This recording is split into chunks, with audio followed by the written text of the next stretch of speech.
All right, guys, welcome to day 7 here with There Will Never Be Another You. So this is one of my favorite standards for practicing harmony because all the devices on this, it's like got practically all the devices that you see in jazz standards you can find in There Will Never Be Another You. So you practice this song and you're truly practicing like hundreds of different standards, right? With the devices that you see here. So this one, it starts on 1. We've got a couple bars of 1, major 7. Then from there, we have a minor 2-5 that brings us to 6 minor.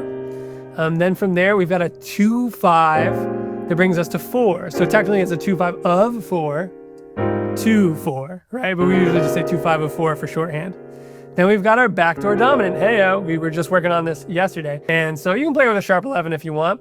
So we've got our backdoor dominant into 1 major, right? So the backdoor, again, it's just a whole step below the tonic.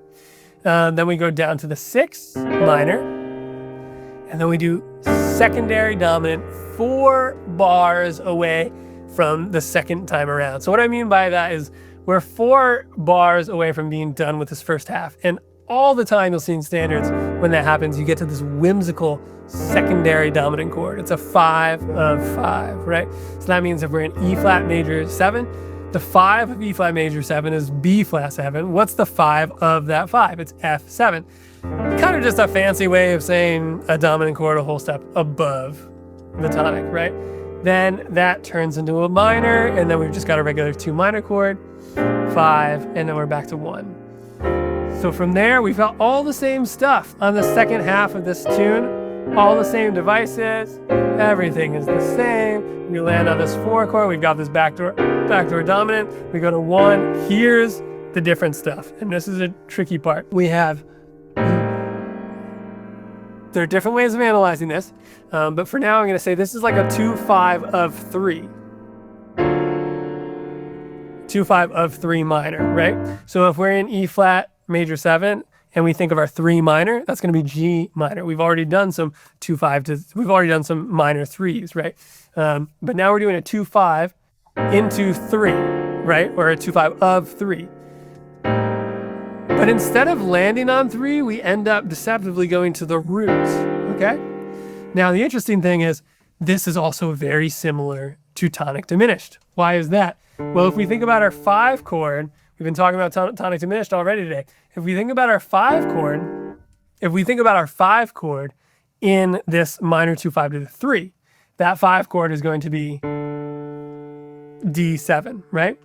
Now, if we add a flat 9, because it is a minor 2-5, right?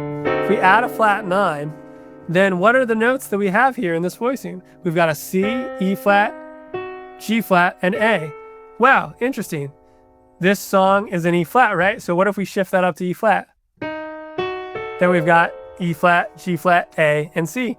Same exact notes as a diminished chord from the tonic, right?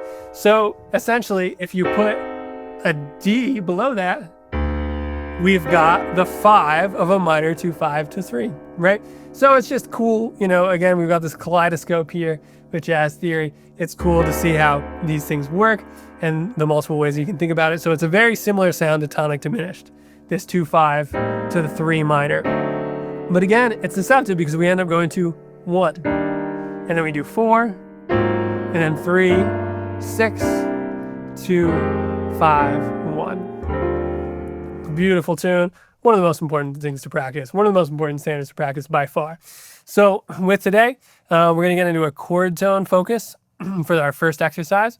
With a chord tone focus, it's just going to be such a great way of getting this harmony more internalized. Then from there, we'll repeat a rhythm, take it through, bridge that gap from, essentially thinking about harmony to thinking about rhythm and getting more improvisatory with everything, right? It's going to help our swing feel as well. Then from there, diatonic 8th notes, because this song is just so harmonically effective and so great to practice. Playing the diatonic 8th notes to get the scale basis is going to be so great. And then from there, approach note enclosures. So we really, add melodic chromaticism from there and really do a great day of practicing on this beautiful standard. So happy shedding. Enjoy day 7.